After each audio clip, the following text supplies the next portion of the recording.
Hi, I'm Ben Pindar. I'm the PR account manager at Red Stag Media, and in a rare change of scene, I've managed to escape from the whiteboard, and as you can tell, I'm here at Groundswell this week, and we thought it'd be really interesting to come along and actually think about the role of events in your marketing. How do they fit into the marketing mix? Do you still need to do events? You know, how do you get the most out of them, and some of those ideas. And in this video, we're really going to try and dig into some of those key elements, find out what really takes, why you should be thinking about events and how you make the most of them. And we're also going to speak to a couple of people who we've spoken to at the event today, just to see why they get involved in events and how they make the most of it as well. So, do you still need to do events? That's probably the first question of many, and I think the short answer is yes. There's a big value in being seen, getting out here and building those relationships. I think you know, we've spoken to a lot of people today, and one of the overriding messages is about how farmers actually want to be able to stand in front of you and actually get to know who you are and understand those key elements. I think Andrew Voysey is someone we've spoken to as well, and he probably said it simply, and he said farmers want to meet the people they want to engage with, and that's really where this begins. So many things in agriculture are really about having very strong relationships, where a solid relationship can last generations. So by actually getting out there, getting to meet people and pulling events into that mix of how you shaping your business, getting the message out there and building those relationships with customers. And I know I've talked about how content marketing can do that, but events is just another part of that. And in sales, people often talk about how the 7 steps before you even get to a sale, and that's about those 7 steps to building a relationship. So the content marketing to make that piece. An event here gives you a really solid foundation because they can actually put a face to a name when they pick up the phone. And it's really about getting out there and getting to those people. I've also talked in the past about the majority of agricultural purchases are usually pretty big, very expensive, and usually very complex as well. So by actually coming along to an event, you're allowing farmers to not only get to meet you, start to build that trust, but they're able to come and see what you're selling. They can put their hands on it, they can touch it, they can try it out. They can actually ask all the questions they want to ask in a very informal, very relaxed atmosphere. And somewhere like this, it's very focused as well. You know, it's going to be very much about precision agriculture and regenerative agriculture as well. So you've got a very engaged audience when you come here. And that sort of takes me on to the next thing, really, about how you find a success at an event like this. And one of the main objectives is really about finding the events that have got the right buyers here. It's so easy to actually go out there and not just including events but in everything and just throw everything at it. Go to every event, put adverts in as many different publications as you can find that are loosely related to the sector. You could be writing and sending blogs, you could be on social media platforms, you might be on TikTok or something like that. But the point is, they're worthless if your customers aren't there. So you've got to understand your customer and where they're going to be. And I think Seth Wareing from Stabiliser made a really interesting point, and I'm sure we'll be able to see his video as well. But he's talking about being very selective in the events he's going to, because he's understanding what customer he needs for his business, and then making sure he's going to the events that are specifically targeted to that, and he's seeing great results from it. So on that point, let's hear what Seth Wareing from Stabiliser Cattle has to say. In a technical show like this, where they're out looking at a specific topic, we find it really useful that people can go and listen and talk and hear from other people, then come and talk to us, and we're part of that bigger strategy. So for us, we don't do a huge amount of shows. We're very specific about the type of shows we do, but we like to do a technical and more business style event. So I think that's probably one of the key elements, is actually looking at the type of event, who your customer is, and if they're going to be attending that. Groundswell is quite a different event in the agricultural calendar. It's a different audience. You're still getting a lot of farmers and landowners, but there's a lot of different people here who are coming from different areas of this industry and looking at it from different angles. So think about exactly where you're going. You know, for example, I was at Cereals only a couple of weeks ago, and obviously that's 99% arable farmers. So think very carefully about where your audience is going to be and what you need to do. The next thing is, you've picked your event, you're here. So I suppose one of the first things is making sure you can attract people. So make sure you've got a great stand. And I know Rob, my colleague's got some great B-roll that he's going to cut to now, but it's going to show some of those really interesting stands we've seen. What that's about is really just grabbing the attention. You want your customers to actually spot you among the crowd. There's a real mixture of what people have done, and there's some great examples of it. And I think once you've grabbed their attention with something eye-catching, usually what I'd say with that is make sure it's in line with your brand. So not only that, once you've grabbed their attention, you're drawing them into it. What I've seen has been very successful is actually having some good demonstrations of what your product or service can do. I think there was the small robot company have got something that they're hoping in the future will be able to zap weeds, and it's a fantastic demonstration where they can move a fake weed around and the robot's chasing it around trying to zap it. So it's really interesting to see. Another great example was a robo-crop system where it was actually harvesting individual heads of lettuce, and it's a really interesting way to see how it works. And obviously here at Groundswell as well, we've got all of the direct drilling demonstrations, which is causing no end of interest. It's obviously a relatively new idea, so there's a lot of people looking at how it works, and these are huge, big, expensive bits of equipment, so they need to be here. Farmers need to be able to go see them and then actually follow them into the field to see how they're actually impacting the land and how they can get the seed into the ground. So there's some great examples. So make it attractive, pull people in, get a good demonstration of what your product is. The next step is obviously starting that conversation. So have a clear idea about what you want to say to people. Have you got some good questions to get them engaged, get them talking, start to build those relationships.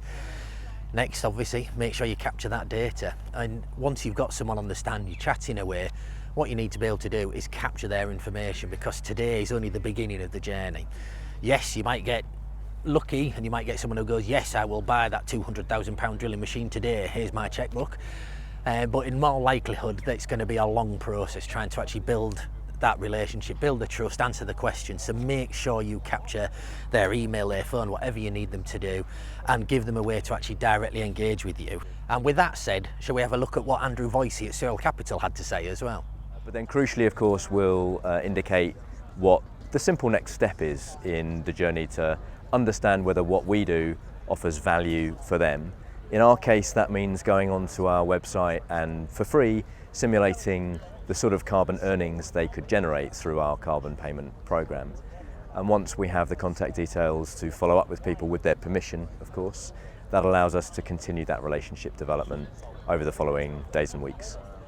Another great example of actually driving people to your site is also to be able to track them doing that. I think Stabiliser Cattle Company, they've got a QR code on the brochures they've brought here, and it's specific to this event, so they know when someone uses that QR code to go onto their website to start those conversations, they know it all began here. So it gives them really good insights into if they want to come back here again, you know, and really see what's starting to have an impact and where your money's best spent in terms of the marketing. So think about how you're going to track those people you've engaged with, but more importantly, as I've said, you've captured that data. So after the show, have a strategy about how you're going to reach out to them, and then continue that conversation, build a relationship and go further. Come up with a really strong email campaign, something along those lines where you can actually thank them for coming along and chatting to you. We found something really interesting. The more personalised you can make it, the better, but obviously if you've seen hundreds of people, make sure you put that database together and you've got something to go at. So events have a very important role, but remember that it forms part of a much wider marketing mix. Make sure it's part of a much wider strategy. And I think one of the final elements that, again,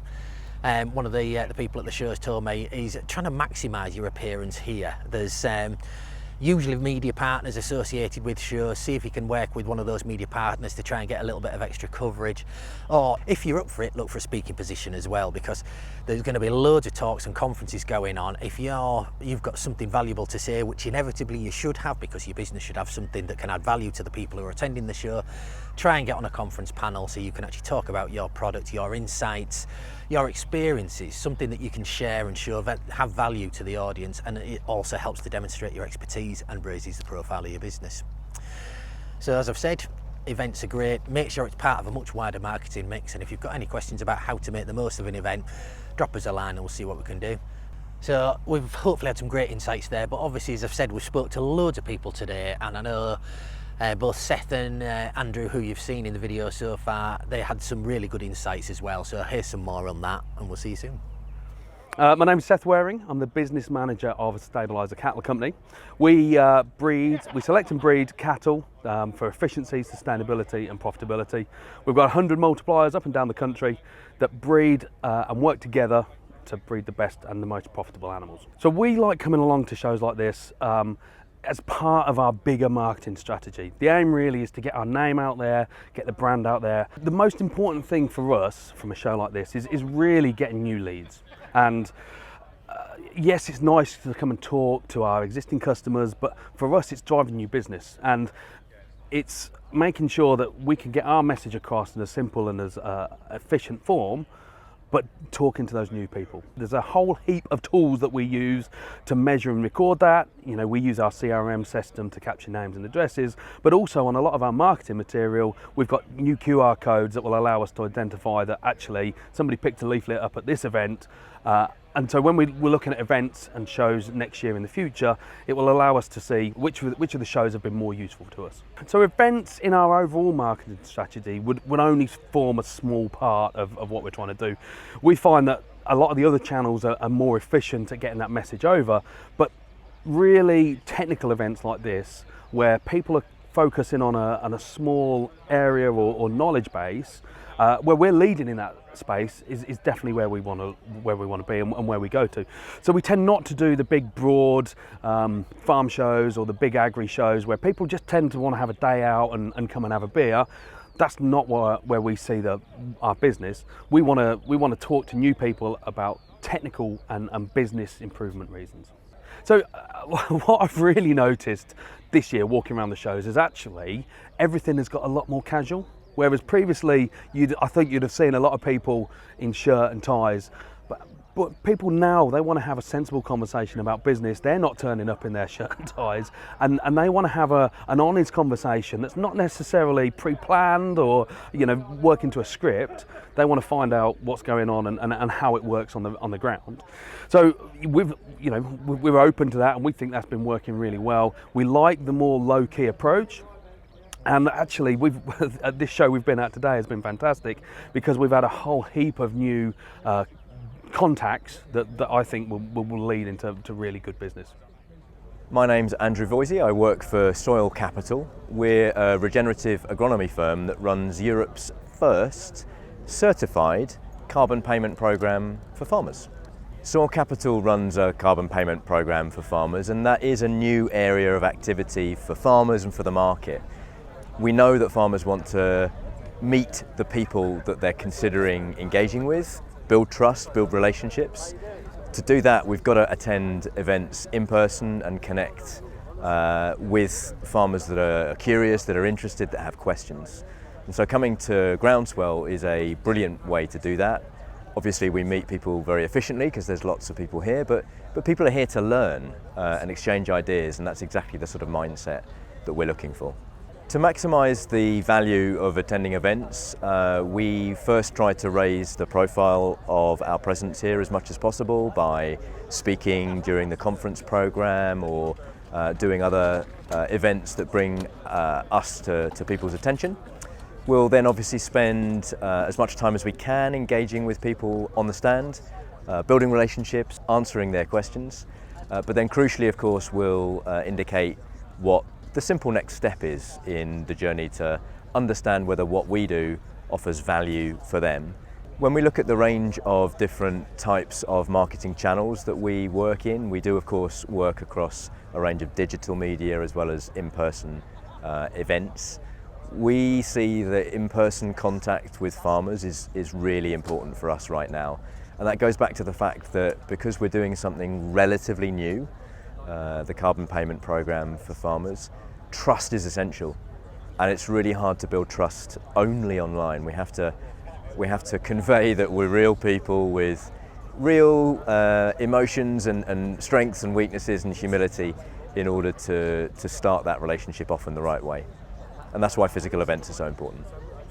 So, I hope you've enjoyed the video. We've had a great time at Groundswell, and I hope you've got some really useful insights from that. We'll no doubt see you at the next big event, and we'll hope you'll enjoy the next video too.